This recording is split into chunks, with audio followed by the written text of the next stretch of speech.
हो तो भैया लोग एग्जाम फेर आ गइल बा। हम 3-4 साल से न देता नहीं, यही से हमारा खातिर फेर आ गइल बा। बुझा तक जिंदगी में ये रह गइल बा, बार बार एग्जाम देवे के। तो तारन से का छिपावे के बा, चलो सुनो लोग इनकी हमार का स्थिति बा। जतने के जामनिया राता कोनो सब्जेक्ट ना हमारा बुझाता, हई मैथ केमिस्ट्री के देखते हमरा देहिया में आग लग जाता। कि अरे लागे कि अब की फेर पहिले जस लागी हो, अरे लागे कि पहिले फेर जैसे जस लागी हो। कि माल पटावाला के फेरा में फेरू करस लागी हो। कि माल पटावाला के फेरा में फेरू करस लागी हो।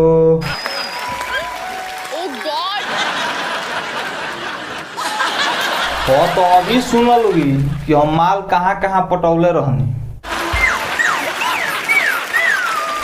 दूगो कोचिन में रही पटवले एगो भैया के ससुराल। कि दूगो कोचिन में रही पटवले एगो भैया के ससुराल।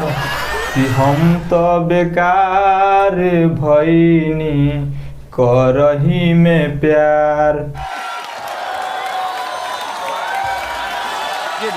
बताओ सुनी लो कि हम का कोईनी। कि फोना पर खूब दिन रात हम बतियनी हो, आ भेंट कर गईनी त कस के हम पिटनी हो। आ माल पटावाला के फेरा में फेरू करस लागी हो।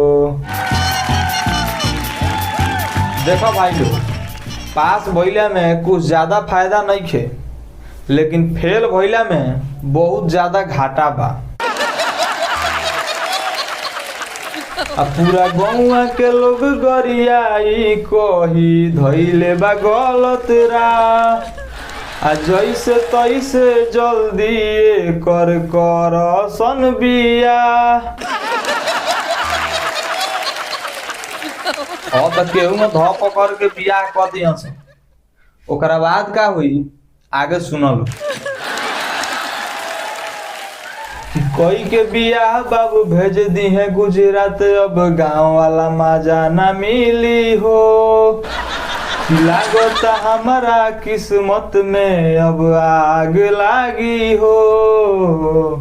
कि माल पटावाला के फेरा में फेरू करस लागी हो।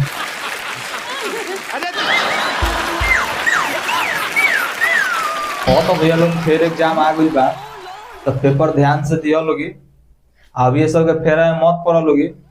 आप बाकी सब वीडियो का लाइक शेयर कमेंट कर लो। हमारे चैनल ITS हो, एकरा के सब्सक्राइब कर लो।